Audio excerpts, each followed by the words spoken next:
What is up, YouTube? Brian here, back again with another high-end rod review. And today we are talking about what is, in my opinion, and that's not really like a hot take or anything, but what is one of the greatest spinning rods of all time, and that is the GLoomis NRX 852S.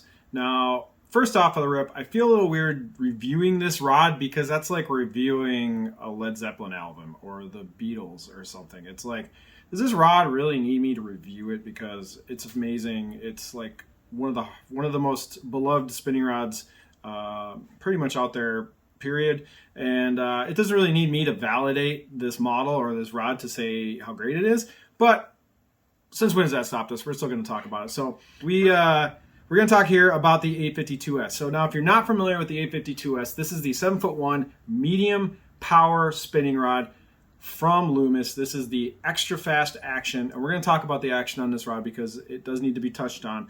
But this rod's been around a long time. The NRX line has been out for like 10 years. So these rods are older than my kids. You know, there's not a lot to say. I've done a whole spiel and talk about NRX rods. I'm going to leave a link up to the card if you're watching my older NRX videos. I talk ad nauseum about the aftermarket about these things, the pricing, the guides, the kind of the cult following that the NRX has.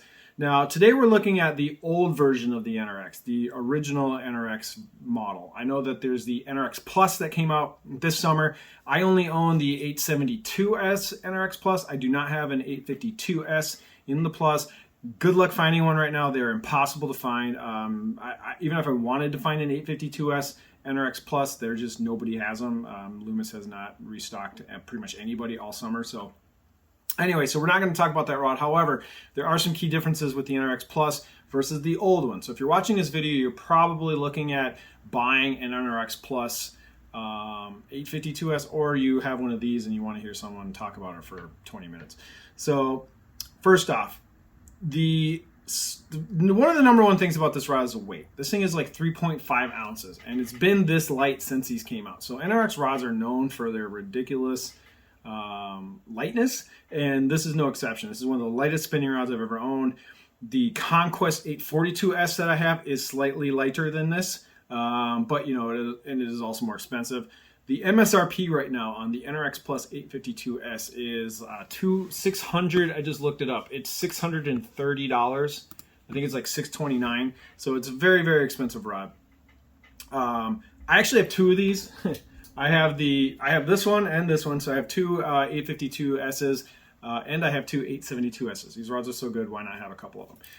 What's interesting to note is I want to talk a little bit about NRX patina because that's a thing. So this NRX, the one in my right hand here, this one has been heavily used.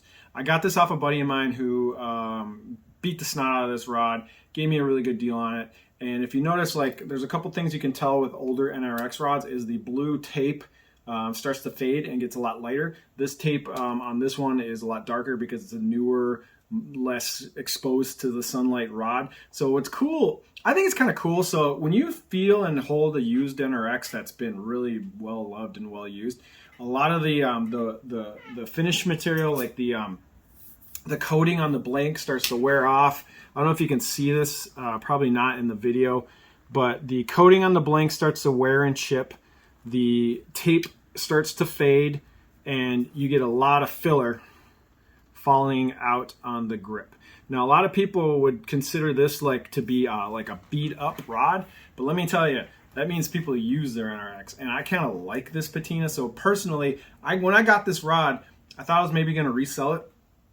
I'll use it for a little bit and then maybe flip it for a profit or something. But to be perfectly frank, I love the way this rod looks. I love that it's all, I got meetings blown up. I love that the way this, I love beat up NRXs. I don't know why, I just got a soft spot for them. I love them when they've been used and they develop that kind of scratched up, dirty looking patina. So if you're out in the market looking for an 852S and you're looking at older used ones, don't mind that they got a little wear and tear, because NRXs, the fit and finish on these things is built to wear. I haven't seen a single NRX that's been actually used by its owner that doesn't have some of that clear coat knocked off and doesn't have some filler missing out of the cork. The cork on these rods is not super great. It's not like they save the good cork for the or for the Conquest. So the Conquests have fantastic cork. High-end St. Croix rods have fantastic cork. NRXs have okay cork. A lot of filler falls out. It is what it is. I don't know if the cork is that much better on the NRX Pluses. However, the NRX Pluses have the Conquest Grips. So I have another video where I talk about what's the difference between the NRX Pluses and the old NRXs. And the big key difference is this grip has been deprecated. They've replaced it with a exact off-the-shelf Conquest spinning rod grip, which I think is a major improvement. However, it's not like a non-starter. It's not like this grip sucks. It's just that the newer grip is just that much better. Anyway, this rod weighs at 3.5 ounces. It's super light. These rods have been around forever. They are pretty dang sensitive. I know one of the things about NRX is like, oh, they're super sensitive. I will tell you that if you are using finesse techniques that make bottom contact, specifically shaky heads, if you throw light or up to quarter-ounce shaky heads, this rod will detect everything. It's great for that. I love using my 852Ss for Ned rigs, shaky heads, paddle tail swim baits, anything where you got a bait that needs to be down lower in the water column and you really want to feel all the cover and all the things that are going on. Dock fishing, this is a pretty great dock fishing rod. It is 7-1, so it's a tidge logger. I know most people like using 7 foots or shorter for dock fishing, but I'm a tall guy, so I have no problem dock fishing with this rod. Perfectly good wacky Senko rod. It's got enough power to fish wacky Senkos in shallow water or deep water. And another thing, great Nico rig rod. So if you're Nico rigging and you're not going super deep, I would say if you're Nico rigging really deep, you probably want to go with the 852S and have that slightly longer rod so you can make a little longer casts and work that bait a little deeper in the water column. But this rod can 100% handle any and all Nico rig duties. So I would say if you really want to put an investment into an all-around jack of all trades, high-end spinning rod, the 852S is a fantastic investment. GLoomis has a great warranty. The build quality on these things is not super great. I mean, you can tell by a used NRX how much wear and tear it shows. Does that affect the performance of the rod? Absolutely not. You are getting titanium SIC guides up until the titanium SIC up the first 3 guides. Then it goes to Recoil Guides, which have no insert. They're just straight metal loops. And then you get a titanium SIC tip top at the front. So the Recoil Guides are a whole different thing. I've gone on rants of those in previous videos, which you can totally look at, but it is what it is. The downside with the Recoil Guides is they do tend to break. I've had them break. A lot of people have never had them break, but they can break. But the plus side is almost any rod shop can replace the Recoil Guides really easily. You don't have to necessarily send it to GLoomis. However, the blue color tape that GLoomis uses is proprietary to them. So if you do have an issue with the guide and you take it to a rod shop, they can replace it with a blue tint that looks very similar to the GLoomis blue that's on NRXs, but it's not the exact same. So just a fun fact. So what makes this rod interesting, and one thing I want to tell people about when they're looking at this model is when GLoomis says that this rod is extra fast, I agree with them because the tip on this thing, I want to call this tip section right here, this section right here from the tip top and the 2 guides down, this part of the rod, like just right here, flexes like nothing. Like there's no flex here. This is a very stiff section of the rod and the flex kicks in right after. So when you cast and use this rod, all of the bend and the flex happens, about 6, 7, 8 inches past the tip. So that makes this tip on this rod pretty dang stiff.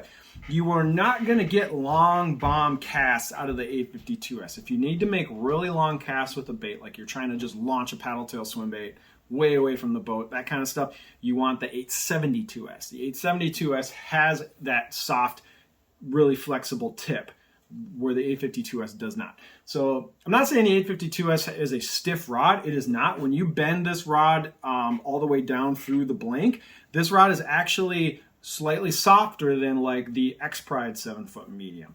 However, the tip on this rod is a little stiffer than like the X-Pride 7-foot medium. I don't know if that makes a lot of sense, but the overall power on this rod is a little softer. You know, it's a very true medium, extra fast.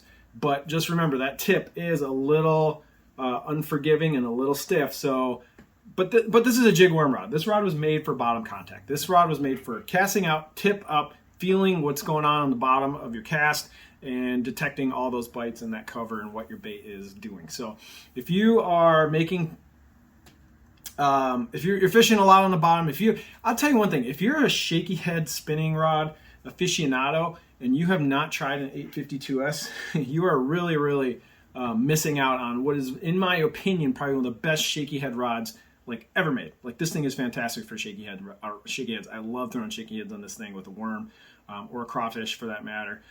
Like I said, I would say number one, this thing's a great shaky head rod, top of the mountain for that, Mount Rushmore. But then it can handle pretty much any finesse technique you want to throw at it. It is rated up to 3/8, so it is a slightly lighter power. It doesn't tick up to that 1/2 ounce, but you can definitely throw slightly heavier baits on this thing. It's got plenty of backbone, plenty of power. It is just a joy to use. The grip on this thing is fine. If you want to choke up, on this old grip, you're still getting plenty of cork on your thumb and forefinger. But I do like the NRX Plus grips a little better. And the NRX Plus blank is slightly different than this one. It's a little more rigid and a little stiffer because of that, I think the High Power X. I'm sorry, not High Power X, Spiral X. I get them mixed up. The Spiral X, not High Power, doesn't have that rigid coating. The Spiral X on the NRX Plus does make the blanks a little stiffer than the old version. I've tried them side by side, and you can definitely feel that like slightly a little more rigid, a little stiffer blank in the new NRX Pluses. Not a huge difference, but there is a difference. So anyway, I don't have a lot of negatives to say about this rod. One of the positives on this rod is the resale value. If you can find a used NRX 852S, whether it's the Plus or the old version, if you can find one used, if you get it at the right price, you're in anywhere from $350 to $425, somewhere in there, you're essentially going to be able to resell it for pretty much what you paid for it, in a couple of years. The 852S is not going anywhere. It's going to stay up there as one of the most sought after 7-foot medium spinning rods in the world, or at least in the United States. So that's pretty much all I really have to say about it. I love the rod. I have 2 of them now. I originally had one many years ago, and a guy, when the Ultrexes first came out, a guy had an extra Ultrex. I don't know if he wanted it or something, but I threw my NRX 852S in a trade for an Ultrex, so I didn't have one for a little while, and then I picked up the GLoomis 852S, and I did not like it. It was way stiffer, less sensitive, a little heavier. I did not like the grip. So I tried the GLX as a replacement for my old NRX 852S, and I ended up selling the GLX. And then, the 852S has made its way back into my collection, and it always will. I'm probably never not going to have some kind of NRX 852S in my lineup, just because it's a super versatile rod. It's fun to use, can do a lot of great stuff, and the resale value is fantastic on these things. So that's all I got to say about the NRX GLoomis 852S. If you got any questions, comments, please leave them down in the description on the video. Hit like and subscribe, and I appreciate you watching it this far if you've made it. And until the next rod or tackle or reel review or whatever, we'll see you next time. Take it easy.